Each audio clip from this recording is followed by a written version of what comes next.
The pandemic has had a major impact on the thousands of families who've lost loved ones to COVID-19 or battled the illness for weeks, even months at a time. In addition to the direct physical impacts, researchers are also studying how the pandemic is impacting society. From more screen time for kids to working from home, there are some big societal shifts happening because of the pandemic.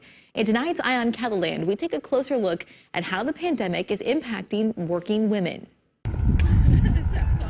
For the past 4 years, Amanda Potter has learned to navigate life as a single parent to her son, Davey. A job with plenty of rewards. You love your mommy? Yep, I love her. But one that's become even more challenging during the pandemic. Just knowing that if I get sick, who takes care of him? This car go first. It's why Amanda has been especially careful. Set, go! So I actually, at the beginning of the pandemic, kept my son home with me for a limited time, kept him home from daycare just to try to keep him safe and healthy. But that precautionary measure has brought a huge shift in her work-life balance. And I was also working at the same time. So it was really challenging to try to do both childcare and working. I'm gonna do, I just wanted to do one practice, just following. Okay, all right, try not to interrupt, okay?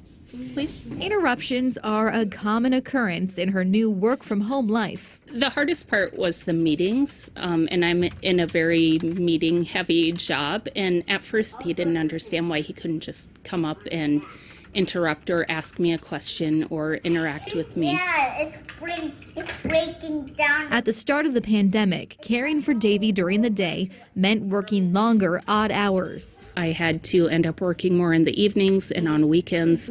But with a toddler home all day, How does she take care of you? So she feeds me and makes me supper. her workload at home also grew. And so even just preparing meals for him during the day where normally I wouldn't have to do that, or thinking about that when normally I didn't have to think about that. I feel like there was a lot of mental exhaustion on top of the physical just because there was so much to think about.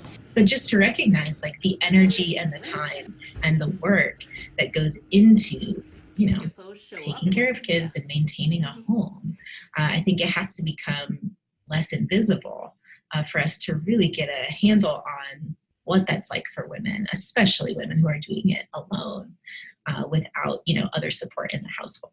Augustana sociology professor Kelsey Vercel says even prior to the pandemic, many researchers in her field studied the second shift of household work many women in the labor force deal with.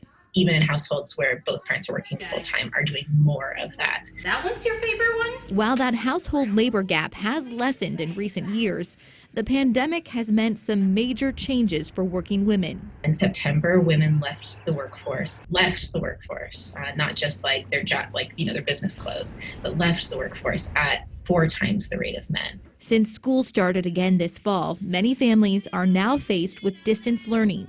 Which means someone has to be at home, and we know, right, that many, daycare, childcare, places are closed or very limited, and so it really looks like women are leaving jobs to meet that gap, and leaving their jobs at much, much higher rates than men are.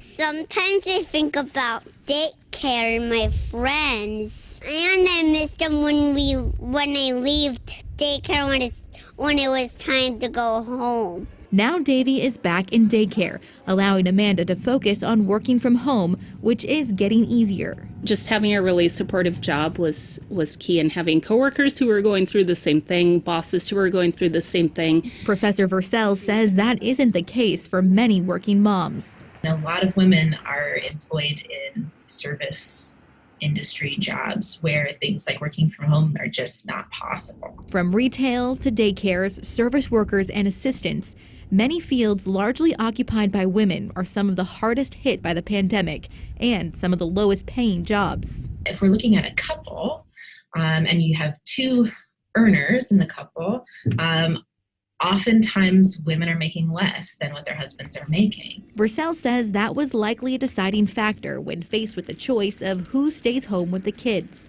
But now she and other sociologists are concerned about the potential long-term impacts. the progress that has been made over the last several decades, how much is this going to put us back as far as women really, attaining high levels of career success? And then what that's going to mean for inequality in the labor market for decades down the road. Here we go. While the pandemic's outlook on women in the workforce may be bleak, Amanda says there are some positives she's gained from this experience. But I think the biggest thing that has changed is that while I still have a lot more work and a lot more stress, I've learned to ask for help and to find ways for people to help me. Support she hopes working women will continue even after the threat of COVID is gone. Professor Vercel says sociologists are actively studying the continued impact the pandemic is having on working women and families. That's data we will know much more about over the next decade.